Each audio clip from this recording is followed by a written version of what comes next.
नमस्कार साथियों, आप सभी का स्वागत है। दोस्तों, आज हम लोग नेक्स्ट टॉपिक लेके आए हैं। 8वां टॉपिक होगा हमारे। वैसे तो हम लोगों ने कुछ में डबल टॉपिक भी लिए हैं, लेकिन जो कि सीरीज़ है, सीरीज़ का एक पोर्शन है, उसके हिसाब से 8वां टॉपिक है। और इस वीडियो में हम लोग बात करने वाले हैं परिवार न्यायालय के बारे में। जो परिवार न्यायालय है, इसका जो संशोधन बिल आया है और इसका बेसिक क्या है, उसको हम लोग इस वीडियो में पूरा समझेंगे। ठीक है, तो आज का हमारा टॉपिक क्या है? परिवार न्यायालय संशोधन विधेयक 2000। बस क्या इसमें संशोधन के एक तो वो पढ़ेंगे हम लोग, इसके अलावा इसका जो बेसिक पार्ट है उसको हम लोग समझने की कोशिश करेंगे। हाल ही में लोकसभा ने परिवार न्यायालय संशोधन विधेयक एक्ट 2022 पारित किया, जो हिमाचल प्रदेश और नागालैंड में पारिवारिक न्यायालयों की स्थापना के लिए परिवार न्यायालय एक्ट 1984 में संशोधन का प्रयास करता है। जो अभी लोकसभा में इस एक्ट को संशोधन के लिए लेके आए हैं, ये ध्यान रखना आप लोगों को। मतलब कहीं ना कहीं ये एक्ट 1984 में ये बना हुआ है और इसमें कुछ अपडेट किया होगा, खास तौर से हिमाचल और नागालैंड के परिवारों के या परिवार न्यायालय की स्थापना के लिए। क्लियर है? तो अब हम लोग देख लेते हैं कि संशोधन क्या है। उससे पहले हम लोग थोड़ा बेसिक देख लेते हैं कि जो ये परिवार न्यायालय होता है, इसकी प्रक्रिया क्या है, उसके बारे में हम लोग जानते हैं। तो परिवार न्यायालय, अगर मैं एक्ट के बारे में बात करूँ तो 1984 एक्ट, ठीक है ना। तो अगर इसमें मैं अगर बात करूँ तो इसमें क्या है, देखिए, परिवार न्यायालय की स्थापना, भाई इसकी स्थापना कब हुई? तो परिवार न्यायालय एक्ट 1984 को पारिवारिक न्यायालय की स्थापना के लिए अधिनियमित किया गया। इसको बनाने का कारण क्या था? पारिवारिक मतलब परिवार से संबंधित जो भी वाद विवाद है, पारिवारिक रूप से जो छोटे मुद्दे हैं, उनको हाई कोर्ट, सुप्रीम कोर्ट, वहाँ तक जाने के बजाय इनको अपने स्तर पर, जो लोकल स्तर पर जो परिवार न्यायालय की स्थापना की गई है, वहीं पर उनको सुलझाना है। ठीक है ना, ताकि सुलह को बढ़ावा दिया जा सके और विवाह तथा पारिवारिक मामले संबंधी वाद विवाद का क्या त्वरित निपटान सुनिश्चित किया जा सके। तो आप समझ गए होंगे, परिवार न्यायालय का मतलब परिवार से संबंधित जो भी परिवार के अंदर वाद विवाद हो, जैसे शादी से रिलेटेड हो या कोई भी घर में विवाद हो, उसको परिवार न्यायालय में ही सुलझा दिया जाता है, ताकि वो मामलों को बड़ा ना होकर वहीं पर समाप्त या सुलझा दिया जाए, निपटारा किया जाए। ठीक है ना। तो ये तो बात हो गई भाई परिवार न्यायालय की स्थापना कब और किस लिए की गई है। अब बात आ जाती है कि भाई जो न्यायाधीशों की नियुक्ति है वो कौन करेगा परिवार न्यायालयों के। तो बात करेंगे तो राज्य सरकार क्या करती है, उच्च न्यायालय की सहमति से एक या अधिक व्यक्तियों को परिवार न्यायालय के न्यायाधीश के रूप में नियुक्त कर सकता है। तो ये तो क्लियर हो गया, ये जो परिवार न्यायालय का अथॉरिटी है राज्य सरकार के पास है।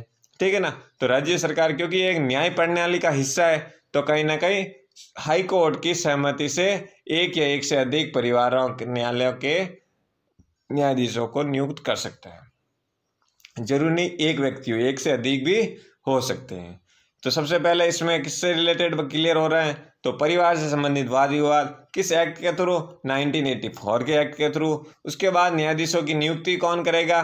तो राज्य सरकार की सहमति से या राज्य सरकार उच्च न्यायालय की सहमति से। ये ध्यान रखना, राज्य सरकार नियुक्त करती है, लेकिन किसकी सहमति से?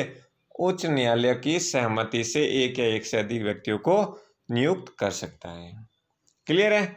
अब हम लोग इसमें क्या क्या व्यवस्था है और राज्य सरकार इसमें क्या मैनेजमेंट कर सकती है उसको पढ़ते हैं।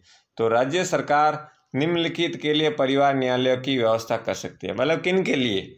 तो इसमें आप एक एक पॉइंट्स देख सकते हैं। समाज कल्याण में लगे संस्था और संगठन के लिए परिवार न्यायालय की स्थापना कर सकती है कौन? राज्य सरकार। परिवार के कल्याण को बढ़ावा देने में पेशेवर रूप में लगे व्यक्ति के लिए भी क्या है, परिवार न्यायालय की स्थापना कर सकती है। समाज कल्याण के क्षेत्र में काम करने वाले व्यक्ति, उनके लिए भी कर सकती है। और कोई अन्य व्यक्ति जिसका परिवार न्यायालय के साथ जुड़ा इस एक्ट के उद्देश्य के अनुसार अपने अधिकार क्षेत्र का अधिक प्रभावी ढंग से प्रयोग करने में सक्षम होगा, उनके लिए भी राज्य सरकार है जो परिवार न्यायालय की स्थापना कर सकती है। इसको सिर्फ रीड कर लेना, लेकिन इसमें फैक्ट मेन चीज़ यही ध्यान रखना है कि भाई इसकी नियुक्ति कौन करता है, किस एक्ट के थ्रू, कब स्टार्ट हुआ और इसमें क्या क्या चीज़ है। बस इतना आप लोगों को पता होना चाहिए। प्रीलिम्स में इस टाइप के फैक्ट्स बन सकते हैं। अब देखते हैं कि जो ये संशोधन एक्ट लाया गया, इससे पिछली बार अभी 2019 में, फरवरी 2019 में हिमाचल प्रदेश में और 12 सितंबर 2008 में नागालैंड परिवार न्यायालय की स्थापना के लिए प्रावधान लाया गया। मतलब संशोधन का यही है कि जहाँ अभी न्यायालय हैं वो तो प्रक्रिया में चल रहे हैं, लेकिन न्यू स्टेट हैं इसकी भी मांग कर रहे हैं, या उनके जो राज्य सरकार है वहाँ पर भी लाना चाहती है, इसलिए इसमें बैक टू बैक संशोधन करके उन राज्यों में भी जहाँ पर ये फिलहाल है नहीं। तो अब देखिए,